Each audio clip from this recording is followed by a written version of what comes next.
Alright, so it seems like a lot of black people are waking up at this point. I really hate using the word black because I don't think it's appropriate. I don't think that it gets to the crux of the matter because really that whole thing was started to introduce a false understanding of humanity. And truly, not all quote unquote black people are the same. We have many different nations of black people. In fact, in the Bible, you had the Assyrians, you had the Edomites, the Ishmaelites, the Hittites, the Babylonians. All these people were black, the Egyptians. However, they were not the same stock. They were not. They had different beliefs. They had different ways of acting on those beliefs. The Israelites who also were black, which is whom a lot of these people who were, the Israelites are black or black people, the Israelites. This is who they're talking about.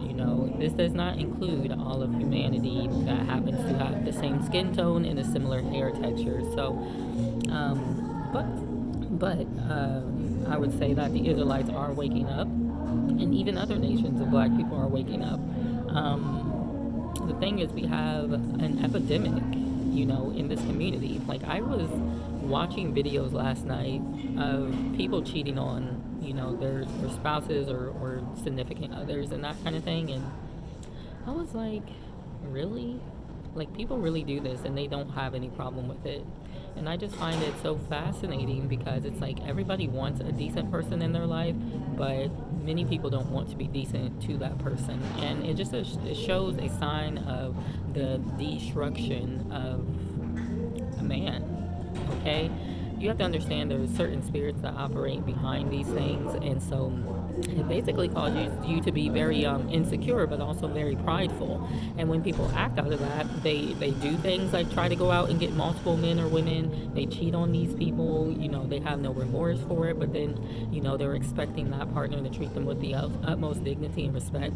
You should have seen this one lady. Her husband caught her cheating in a parking lot with some man, and he shows a video of the next day, and she's like in her husband's car, and he's like, get out, leave, and she literally starts throwing a tantrum and starts saying, why are you doing this to me? You're trying to hurt me. Did you even think about your actions toward your husband when you decided to cheat on him?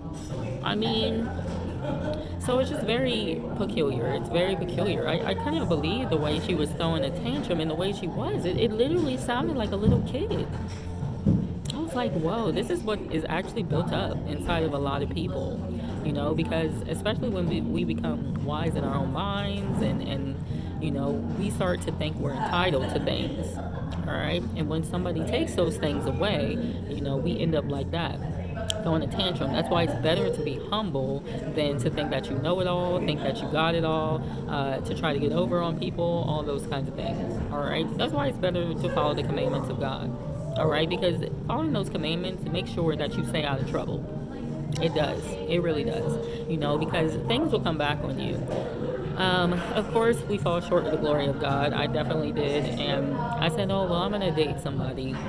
And I noticed myself trying to play the games with this man as I used to play before becoming a Christian. Now, this was several years ago. I ain't dating nobody, don't want to. The Father has showed me my husband in a dream, and I'm just waiting on that. But I remember trying to play that game with this guy, and literally, it came right back on me, like right away. And I said, all right.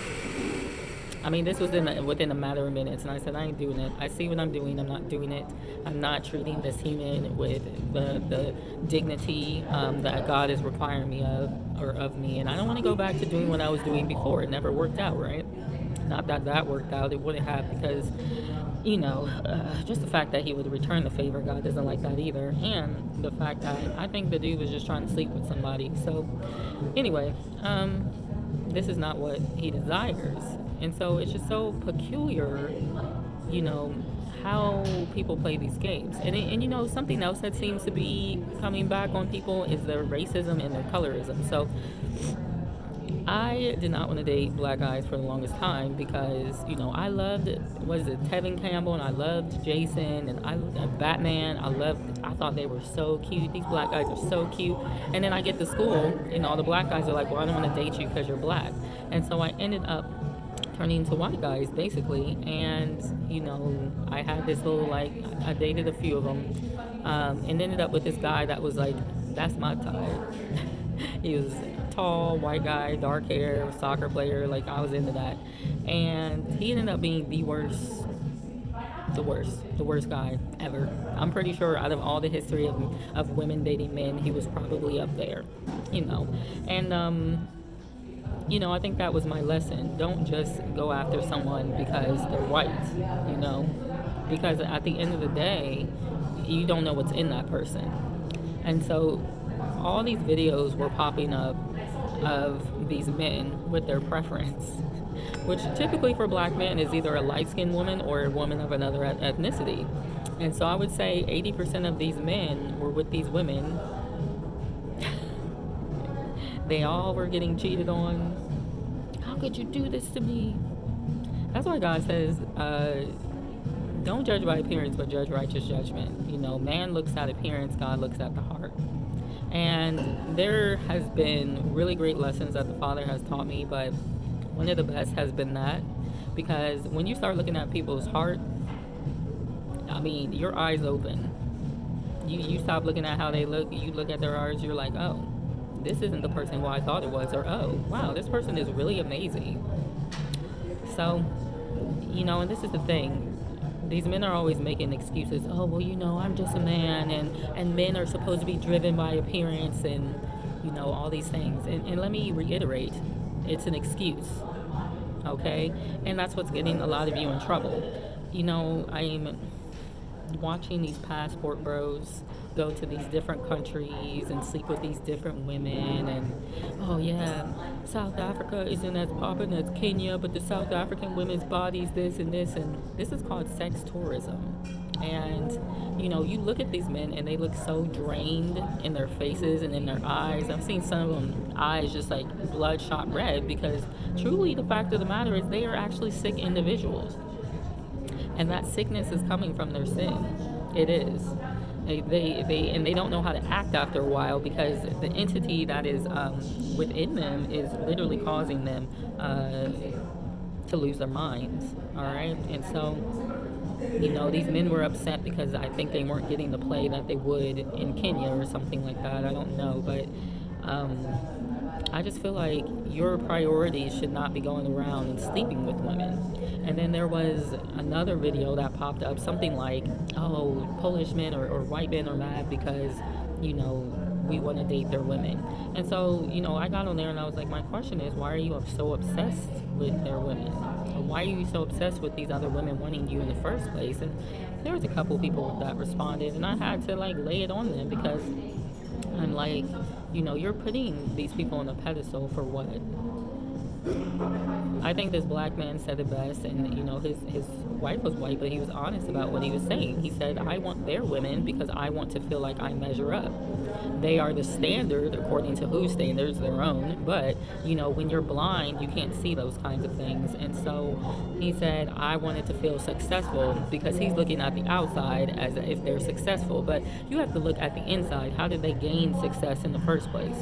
Was it because they were very moral and had high values and standards for humanity and just loved everyone? That's the standard that you should be looking at. But the standard you're looking at is, oh, well, they have all these businesses and yeah, sure, they're going to other countries and colonizing and enslaving the people and that kind of thing, but they got money, they got the bag.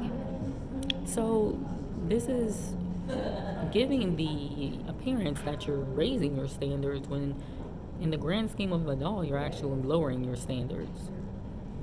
And so now we have this epidemic on YouTube and TikTok of these young black men starting these channels, and they go out and they're just talking to half-naked women, and they think that they have won. Just like one of the men in the comments, oh, I got 3 Polish girls I'm talking to, and I was like, is that a flex?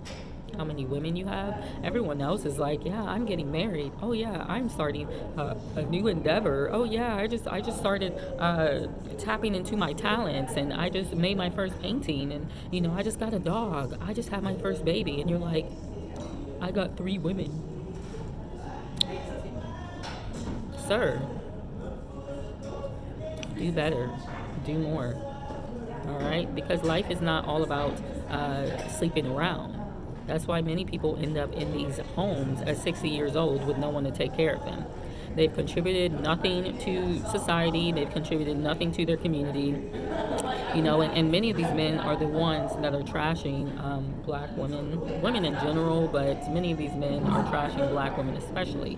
On their channels, they sit here and talk about being as dark as this sweater, talk about no black women, or I don't like dark-skinned black women. So they're all vain in their minds. And they make the excuse, oh, black women are masculine. And I'm like, let me remind you of what happened during slavery days. Did they not take you and turn you into jerky that they used to eat and make you into Birkin bags? I can't think of anything more masculine for a woman to do. Or did you not know that? Because you don't know anything about your history, because over the last, 20 years, you've been so obsessed with trying to integrate with their history. Let me remind you of who used to chop your ninja sticks off. I can't think of anything more masculine than a woman telling on a black man just because he's walking down the street and having him hung. Now, I need for people to define what's masculine as well. And I also need people to understand that it was auntie and grandma and mom who were the ones in your life, okay?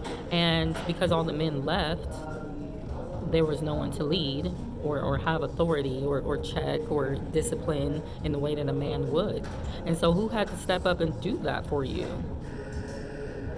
It was the very black women that you condemn, that you were raised by. Did we have to play the role of the man in that case, and therefore we became more masculine? You're not even in your communities doing anything anymore. Your values are gone. Your morals are gone. That's why you sit here on YouTube and you make everything about how many women you can sleep with. And then you want to blame other people? Sorry, you're part of the problem. You are part of the problem. And in fact, a huge part of it. Because part of the role of a man is to be a head and a lead.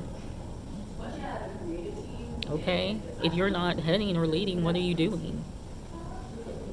Besides fulfilling the role that you did in slavery, which many of you was just to be broken and made into vessels just for procreation. So, what are you doing? This is the part where Mufasa comes in the clouds and he's like, Simba, remember who you are. Because you're out here trying to take on the identity of other nations, my friend. That's what you're doing. Because you think that is the highest of value. I'm a high value man. I'm getting the bag. What do you bring to the table? Now, this is what's peculiar about these high value men. No one values them except a woman who wants the bag.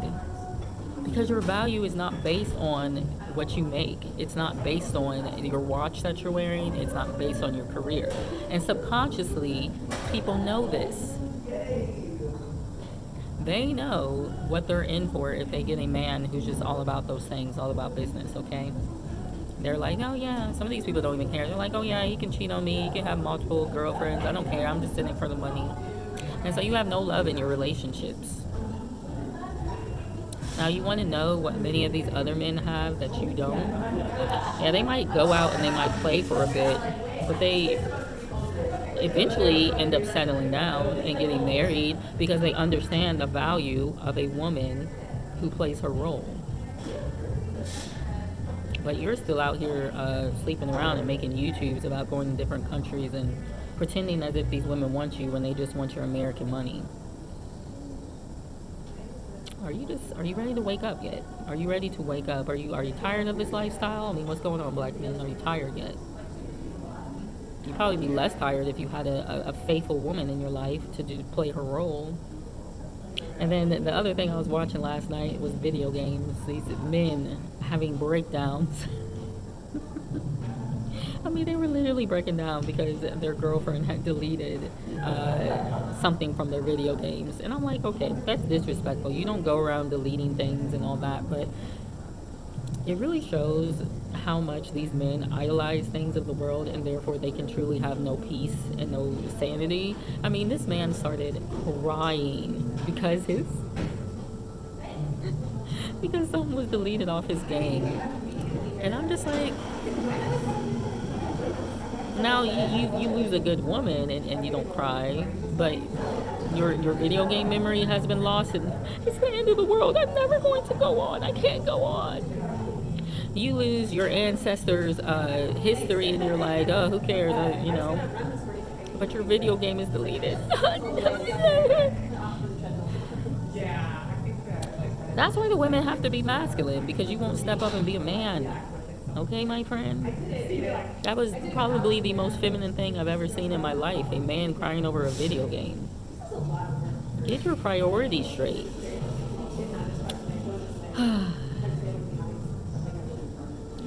And this is the thing. People don't understand. If the man heads and he leads in the way that he's supposed to, you're not going to have problems with women at all.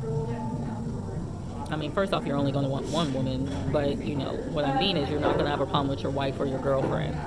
That is the power that a true head and a leader, has. You see someone like Abraham Traore, let me show you the power he has. He's not sitting here boasting in himself because he got the new Jordans or because he got some Riz. He knows how to talk to 3 women. First off, he has one wife. He hides her. And I think he has a child as well. This man, from the outside, I don't know what be going on, behind closed doors. But looking from the outside, it looks good. It looks good, okay? He's taking care of his country. He has wiped away the debt of Burkina Faso, and I know some of y'all don't even know who he is because your standards are people like LeBron James and Kendrick Lamar who are sacrificing people behind closed doors, and rappers, which is where you got your standards from in the first place. This man has wiped away the debt of a country that was colonized by Europeans. He's on the face, or he's on the cars of the people in Kenya. So I went to East Africa, and in these countries, they will put whatever on their cars, their buses to represent. So he's on all these buses of Kenya, a place that's not even his country, because the man rules with authority, he rules with dignity, and he rules with righteousness. And just as the Bible says, the people are upset when a ruler does not rule righteously. Even if you are a wicked person, you're upset at a wicked ruler. But when a righteous man rules, then there's peace. Then there's joy. Now, that could be you. But you choose to make rappers your master. And who are they and what are they singing about all the time? Sex, money, drugs, and women. And that is exactly what has consumed many black people everywhere, or black men. And what are the women singing about? Their heinies, their weave, how good they are in bed. Like, these are your standards. Everything's based on vanity. Everything's based on sexualization. So you see why we can't have nice things, because typically in these other nations, they're not ultra concerned about those things. A lot of times they're concerned about just surviving, to be honest. And guess who gave you this lifestyle, by the way? The very people whose women you want to put on a pedestal. Now, I find it interesting that in South Africa, this man was speaking this morning. He's from there. He's a Bantu. And he was like, he misses the days like pre-apartheid or during apartheid. I don't know. But he said people used to say hi to each other. They used to help each other just because it made them feel a certain way. And it does. When you help other people, it takes the pressure off of you. You start to forget your problems when you help other people. But he says nowadays, a woman might need help and a man comes to help her. And the only way he's going to help her is if he gets something out of it. That's the mentality of a lot of people today, and Africans included. I was over there, and I saw that. And why that happens? Because the system that was implemented, that is all about money and business, and again, who implemented that system? So while you're busy getting destroyed, they're busy living the life. But then you want to be like, oh yeah, I get all these women, these Polish women after me, doing nothing for the community, especially you sports players. So, guess who's in trouble? Because you have fallen so far from the tree that there's only one way up. And there has always been only one way up, but it's pretty bad at this point. And this is when God, he sends in someone like Deborah, because Israel just wasn't cutting it. A woman. But then all these men want to be like, oh, women can't teach. Yeah, I'm the man. I'm supposed to head and lead. Okay, then head and lead. When I was in college, I was not a believer.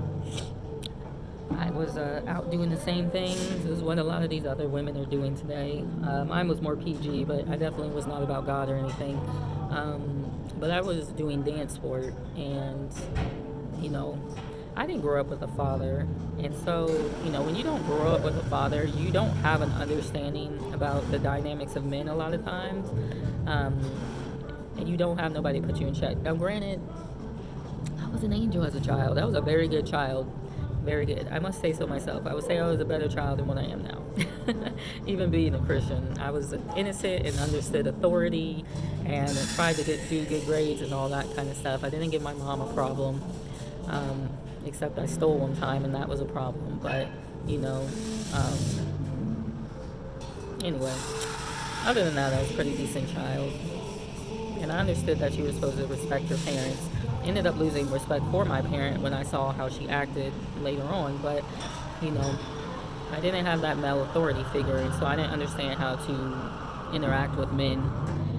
And so I would treat men, I would say poorly. I wasn't a cheater or anything like that, but the games that I would play, they weren't good. So I also didn't understand what it was to be the helpmeet and not the masculine man, the lead, the head. And so when I would do dance sport, I would always try to take control.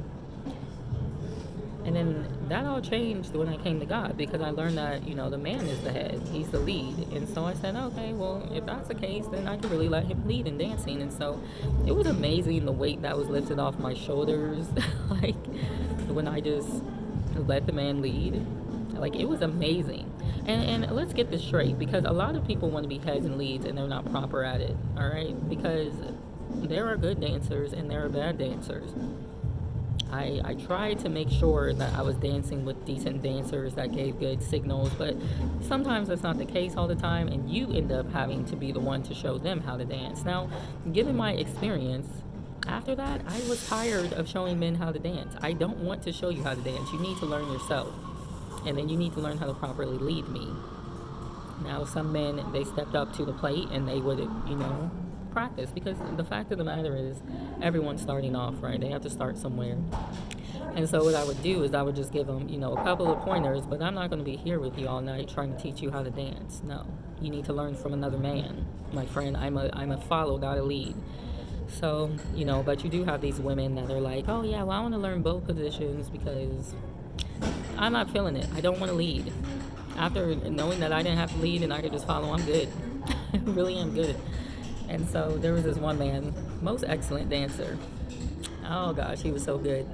But he also knew how to meet the woman where she was. And so, you know, we were dancing and I almost fell. Like, I was going down. And this dude caught me with one hand. It was so impressive. I looked up, like, eyes wide, like, did you really just catch me like that? I still, like, am in awe of it to this day. And I'm like, this is how a man's supposed to be. This is how it's supposed to feel. So understand that this man, he had been practicing in the past to understand how to do that, to know exactly which way to move to do such a thing. And that's the thing. This is going to run many of you off, because in your heart of hearts, you don't want to do such a thing. But that is your role as a man.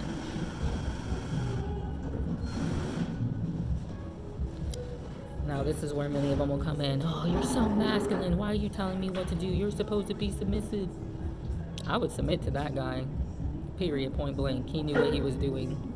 Who I'm not going to submit to is a man who can't give out the right cues so I can turn, so I can, go out and do my own thing for a bit on the dance floor. So catch it. Guys, this is where you're supposed to be at, black men. And if your whole life consists of you being a follower and not an appropriate lead, and you want to be a poor dancer and dance with all these women who have experience, where are you going? Typically in the dance world, you find one partner, and that is your dancer for a long time, if not life, with some of these people. You grow in your dancing, you go to competitions, that kind of thing. You dress alike. So looking at some of these young black men today, I'm like, what happened, bro? You used to be in the street fighting for your people. You would be out there getting water hosed for your rights. What are you doing now? You're escaping responsibility. I'll just say it straight out. You're escaping responsibility. The legacy that your forefathers left in recent years was get a woman pregnant, leave her, go out and do your own thing. And so I understand you're recovering from that, but are you actually recovering? It doesn't really feel like it. You're just digging yourself into a hole, and you're not setting up the future generations for anything that's good. Understand these other men are. They are setting up their future generations. In fact, they learn at a very early age to do such a thing.